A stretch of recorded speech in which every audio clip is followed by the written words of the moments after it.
பிரியா, நான் சொல்றது கொஞ்சம் கேளு. நீ என்ன லவ் பண்ண வேணாம். ஆனா அதுக்கான காரணத்தை மட்டும் எனக்கு சொல்லிடு பிரியா. என்னை ஏத்துக்கிறதுக்கு ஏதோ ஒரு காரணம் இருக்கும். எனக்கு தெரிஞ்ச காரணத்தை நான் சொல்லவா? பிரியா, உனக்கு கேன்சர். எப்படியோ என்ன சாகடிக்கணும்னு முடிவு பண்ணிட்டேன். நீ சொன்ன மாதிரி உனக்கு கல்யாணம் ஆயிடுச்சு. ஆனா உன் புருஷன் இறந்துட்டாரு. இல்ல இல்ல இல்ல இல்ல, அவரு உயிரோட தான் இருக்காரு. இப்போ பிரிஞ்சு இருக்கிறீங்க. நான் ஒன் சைடு லவ் பண்ற மாதிரி நீ யாரையாச்சும் ஒன் சைடா? இல்ல இல்ல, ஊவே லவ் தான். ஆனா லவ்வர் இறந்துட்டாரு. இல்ல இல்ல இல்ல, உயிரோட தான் இருக்காரு. இரு, நான் வரேன். என்னடா? எக்ஸ்கியூஸ் மீ, ஒரு நான் பண்ணீங்க. மச்சான், அவளுக்கு ஒரு ஆள் இருக்காங்கன்னு நினைக்கிறேன். அவனுக்கு தான் ஃபோன் பண்ணிட்டு இருக்கா.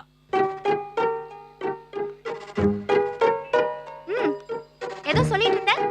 பிரியா, அது வந்து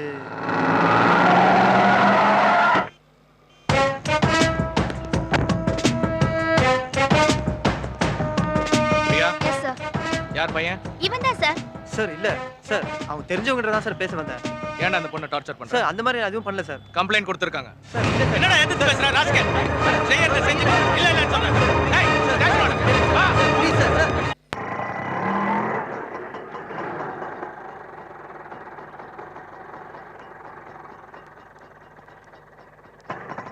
ஏண்டி, கோயிலுக்கு போயிட்டு வர இவ்வளவு நேரமா?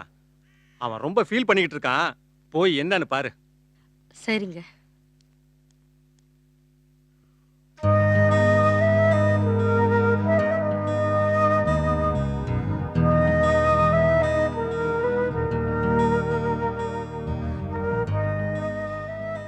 அம்மா, என் பிரியா பாத்தியாம்மா? பிரியா பாவண்டா, அவளை விட்டுடு. அம்மா, என் பிரியாக்கு என்னமா ஆச்சு? சொல்லுமா சொல்லுமா, என் பிரியாக்கு என்னமா ஆச்சு? மா ப்ளீஸ் மா, சொல்லுமா மாமா, சொல்லுமா ப்ளீஸ் மாமா.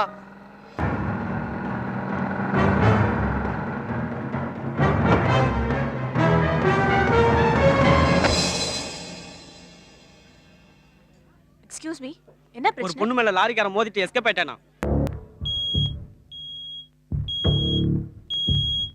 அடி பலமா பட்டதுனால இமிடியேட்டா ஒரு மேஜர் ஆபரேஷன் பண்ணணும். அப்படி பண்ணணும்னா ரொம்ப செலவாகும். எவ்வளவு செலவானாலும் பரவாயில்ல டாக்டர். ஐ கேன் பேர் இட்.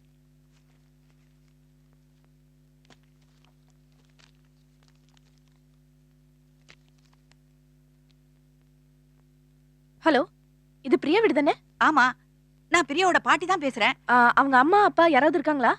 அவளுக்கு அம்மா அப்பா எல்லாமே நானும் அவங்க தாத்தாவும் தாம்மா. சரி, இப்ப தாத்தா இருக்காங்களா? காலேஜ்ல இருந்து டியூஷன் போயிட்டு 7 மணிக்கெல்லாம் வீட்டுக்கு வர பொண்ணு இன்னைக்கு 8 மணி ஆகியும் வீட்டுக்கு வரல. அவங்க தாத்தா அவளுக்காக பஸ் ஸ்டாப்பிங்ல காத்துட்டு இருக்காரு. ஆமா, நீ யாருமா? பாட்டி, பிரியா அப்ப என் கூட தான் இருக்கா. தாத்தா வீட்டுக்கு வந்தனே வெயிட் பண்ண சொல்லுங்க. நான் நேர்ல வந்து எல்லாத்தையும் சொல்றேன். ஓகே, பாய்.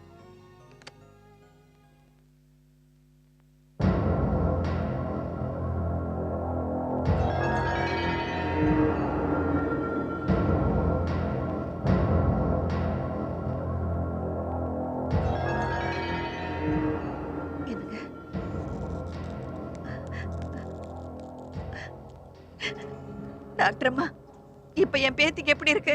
பயப்படுற மாதிரி ஒண்ணும் இல்ல. சீக்கிரம் கண்ணை முடிச்சிடுவாங்க. என் பேத்தியை காப்பாத்தி எங்கிட்ட ஒப்படைச்சிட்டீங்க. உங்களுக்கு எப்படி நன்றி சொல்றதுன்னே தெரியல. நன்றியை நீங்க சந்தியாக்கு தான் சொல்லணும். கடவுள் மாதிரி சரியான நேரத்துல வந்து அட்மிட் பண்ணாங்க. ஓகே சந்தியா. அம்மா சந்தியா, உனக்கு பெரிய மனசுமா. என்ன எப்படி பாராட்டுறதுன்னு எனக்கு தெரியலம்மா.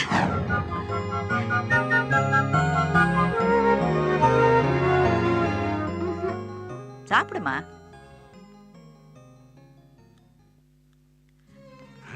வாமா சந்தியா. பிரியா, சந்தியா வந்திருக்கா. ஹாய் பிரியா. ஏய் வேணாம் வேணாம், எந்திரக்காத. என்னது இது? எதுக்கு அழறீங்க? நீங்க அழக்கூடாது ப்ளீஸ். Calm down Priya.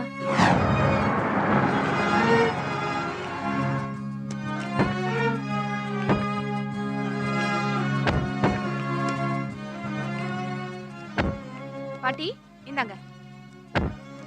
நான் எடுத்துக்கிறேன்மா. நோ தாத்தா, நான் எடுத்துக்கிறேன். நான் எடுத்துக்கிறேன் தாத்தா. நீங்க அந்த ஃப்ளாஸ்க் ஏது என்று கொடு. உள்ள வா.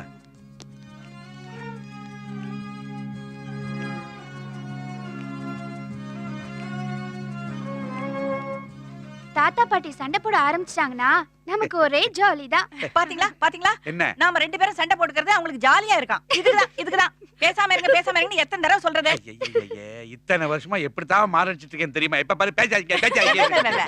இது எவனோ எதையோ சொன்ன கதை. இந்த பாரு, ஏதாவது பேசினா கொலை விடும். யாரோ கதவை தட்டுறா, போய் பாரு. போ பாரு. நீங்க எதுக்கும் போகாதீங்க, எல்லாத்துக்கும் நான் தான் போகணுமா? போவா திறப்பா. ஆனா போகும்போது லொடலொடன்னு பேசிக்கிட்டே போவா, திருத்தவே முடியாது. யாருமா நீ? உனக்கு என்ன வேணும்? நான் பிரியாவை பார்க்கணுமா? பிரியா, பிரியா, இங்க கொஞ்சம் வந்துட்டு போமா. வா, இது யாருன்னு பாரு. நான் தான் பிரியா. அம்மா, எந்திரிமா, எந்திரி. என்னம்மா இந்த சின்ன பொண்ணு கால்ல போய் விடுற? இந்த சின்ன பொண்ணுக்கு எவ்வளவு பெரிய மனசு தெரியுமாம்மா? இவங்க நினைச்சிருந்தாங்கன்னா என் புருஷன் இந்நேரம் ஜெயில இருந்திருப்பாருமா. என்னம்மா சொல்ற? இவங்கள வண்டியில மோதினதே என் புருஷன் தான்மா. என் புருஷன் மேல கேஸ் போடுறதுக்காக இன்ஸ்பெக்டர் ஆஸ்பத்திரிக்கு வந்திருக்காருமா. பாவம் புள்ள குட்டிக்காரன் அவன் மேல கேஸ் போட வேண்டான்னு சொல்லிட்டாகுமா. இப்படிப்பட்ட நல்ல மனசு வேற யாருக்கும் வராதுமா.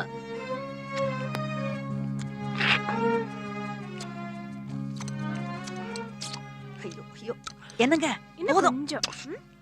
போதுங்கிறா. ஐயோ, அவங்கள இல்ல உங்களை. என்ன சொன்னியா? நல்லா இருக்கேன்னு நக்கினேன், உனக்கு பிடிக்கலையா? சும்மா சொல்லக்கூடாது. சமையல் ரொம்ப டாப். பாயாசம் அதை விட பிரமாதம். இந்த மாதிரி சமையல் நான் சமையல் சாப்பிட்டதே கிடையாது. இவ்வளவு சமைக்கிறாடா. இது எவனோ எதுவோ சொன்னாரு. ஐயோ, ஆரம்பிச்சிடாதம்மா. உன் சமையல் நல்லா தான் இருக்க. வாஷ் பேஷன் எங்க இருக்கு? இதோ இங்க இருக்கு, நீ எடுத்து போய் ஐயோ சாப்பிடு. தாத்தா.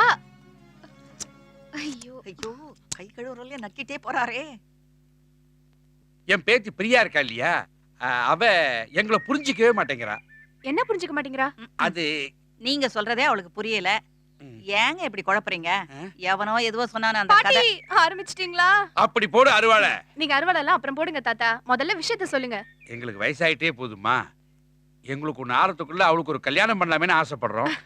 இத பத்தி தான் நானே உங்ககிட்ட பேசணும்னு நினைச்சேன். என்ன இப்படி பாக்குறீங்க? உன்கிட்ட ஒண்ணு கேட்கணும். கேளுங்க. நான் சாகுற வரைக்கும் என் கூடவே இருப்பியா? இருப்பியா இல்லையான்னு சொல்லு. கொஞ்சம் விளக்கமா சொல்லுங்க சந்தியா.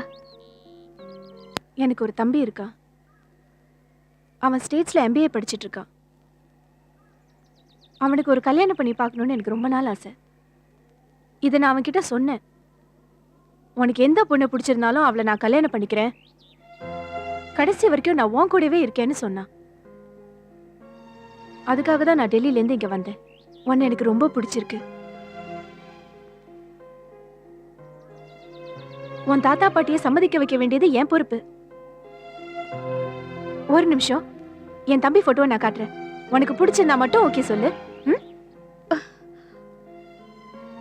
உங்க தம்பி உங்க மேல இருக்கிற பாசத்தினால நீங்க பாக்குற பொண்ணு எதா இருந்தாலும் கட்டிக்கிறேன்னு சொல்லியிருக்காரு. அதே மாதிரி எனக்கு உங்க தம்பியை பார்க்கணும்னு அவசியம் இல்லை. உங்களுக்காக உங்க தம்பியை நான் கட்டிக்கிறேன்.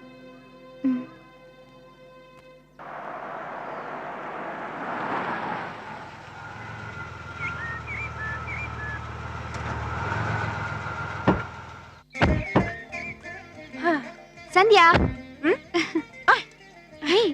It's nice place. இந்த பங்களா தான் என் தம்பிக்காக நான் பார்த்து டிசைன் பண்ணது. இந்த நகையெல்லாம் எங்க தாத்தா எங்க அம்மாக்கு போட்டது. என் அம்மாக்கு என் தம்பினா ரொம்ப உயிர். அவன் எந்த பொண்ணை கட்டிக்கிட்டாலும் அந்த நகையெல்லாம் அவளுக்கு தான் போய் சேரணும்னு என்கிட்ட சொல்லிட்டு இருப்பாங்க. சோ இனிமே நீ தான் அந்த நகையெல்லாம் பத்திரமா பாத்துக்கணும்.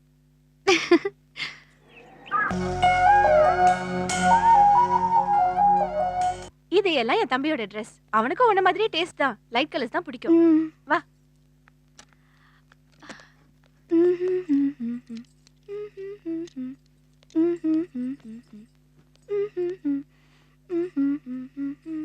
பிரியா,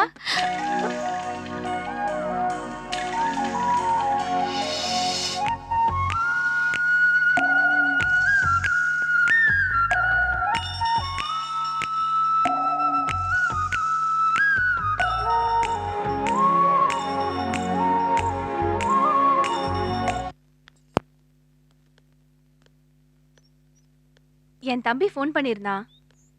இன்னும் கொஞ்ச நாள்ல அவன் கோர்ஸ் முடிய போதான். இந்த மீன் டைம்ல என்னோட மெடிக்கல் ரிப்போர்ட்ஸை எடுத்துட்டு போய் ஏதோ ஒரு டாக்டர் கிட்ட கன்சல்ட் பண்ணிருக்கான். கூடிய சீக்கிரத்துல பூர்ணமா குணமாவறதுக்கு வாய்ப்பு இருக்குன்னு சொல்லியிருக்காங்க. என்ன உடனே கிளம்பி வர சொல்லிட்டான். நானும் போயிட்டு ஒரு 15 டேஸ்ல 2 பேரும் ஒண்ணா வந்துடுறோம். வந்த உடனே உன் வீட்டுக்கு வந்து உன்னை பொண்ணு பார்க்க போறோம். என் தம்பி உன்னை முதல் முறையா பார்க்கும்போது அந்த நகையெல்லாம் நீ போட்டுட்டு இருக்கணும். ம்?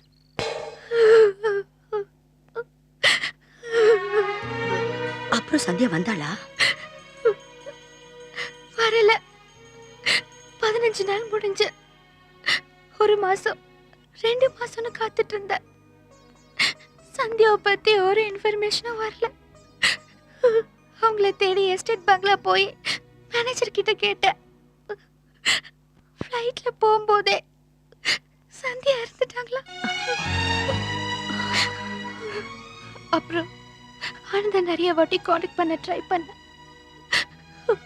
அக்கா இறந்ததுனால அதை தாங்க முடியாம டாக்டர் அட்வைஸ் பண்ணி ரெஸ்ட் எடுக்க சிலோன் போயிட்டாருன்னு சொல்லிட்டாங்க. இந்த விஷயத்தை நான் என் தாத்தா பாட்டி கிட்ட கூட சொல்லல. சொன்னா அவங்களால நிச்சயமா தாங்கிக்க முடியாது.